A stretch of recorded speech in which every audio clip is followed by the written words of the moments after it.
Hello everyone, this is Jeremy Lee speaking here, doing his Makeup Module 1 response because my first one, the link did not work. So I'm doing my Module 1 at the end of the semester, but nevertheless, it's kind of nice to look back as you completed the course. So without further ado, I know no one is going to look at this video except for you, Dr. DeVita, so hey, how you doing? Sorry, but there we go. So I remember this module very well because I liked something in it that I did not touch on in quite a while, and that was the underlying assumptions, and how they so well discussed some areas that really stuck out to me this entire semester when it came to underlying assumptions. Um, Throughout the semester, I've been fortunate to kind of look at privilege, look at oppression, look at injustice and things like that, and seeing how we cope with them, how we handle them. And I realized that the first kind of topic, bullet point here says, it's not useful to argue about a hierarchy of oppressions. That's something people really do a lot, and we do it very well. We like to try and say, well, this group of people is oppressed, but oh, this is worse than that group being oppressed, or yeah, this is happening where we have crime happening in Africa, but we sure got crime in America. Well, oh, we got um, we could say like a certain group of like a sexual orientation is oppressed, but like the racism is worse. Well, I think in my mind, injustice anywhere is a threat to injustice everywhere, as Martin Luther King Jr. said best. And I think the fact of the matter is that we all should still strive to end oppressions of any kind of way. So any work that we can do to it, that's a very great thing.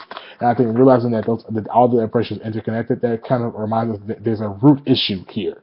There's a root main problem that we have to try and fix and solve. And that when we get to that root, we start solving that, we can probably work our way out of the other issues that we have. I think it just takes those people who sit down and say, well, we have these issues happening here in our institutions or in our world, whatever it may be, and we need to sit down together and say, what is at the heart of the matter? What's the main thing that we need to be correcting? And then from there, being able to use that kind of thing and use what we learn in our courses, such as development theory and such as social justice, to kind of say, how do we as higher ed practitioners solve these issues?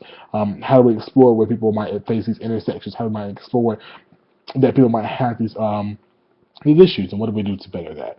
I think that realizing that those conflicts will better everyone around. I know my project I discussed working with students who were African American males who were gay or bisexual at PWIs, and we're discussing how they persist in the institution, how they're retained, and how they affect retention rates. And so while realizing that, obviously it looks nice to change the retention rates of the African American gay and bisexual males because it shows that we retain those students. But we also have to remember that at the end of the day, that means there are more students we retain at the institution. That means it not only looks a little better in how we retain students of diverse backgrounds, but also the institution is doing better at retaining students, period. And so that's something to consider when we kind of look at oppressions, that when we confront these issues head on, no matter how uncomfortable, how painful they may be, we can still improve our own well-being beyond just the idea of what's happening with oppression, but just in general in society. So that stuck with me a lot. Lastly, fixing the blame helps no one. Taking responsibility helps everyone. That's a big thing to me. I think that for us to kind of say who's at fault or who's to blame for situations, that doesn't really solve anything to me. Like for me to sit here and kind of debate on who was at fault for police brutality, like Michael Brown and Black Lives Matter issues, like who's at fault there, who's at fault for when states have issues with like gay marriage bills to be passed, things like that. That really doesn't help me at all. I think my idea is who is responsible, who do I speak with, who do I work with to ensure that these issues are stopping. So on a college campus, if we have a situation like freedom of expression occurring, or if we have an issue that's kind of pertains around a certain group of students, like they're like transgendered students, well, I'm not going to figure out who's at fault for having an issue arise. I don't need the history lesson.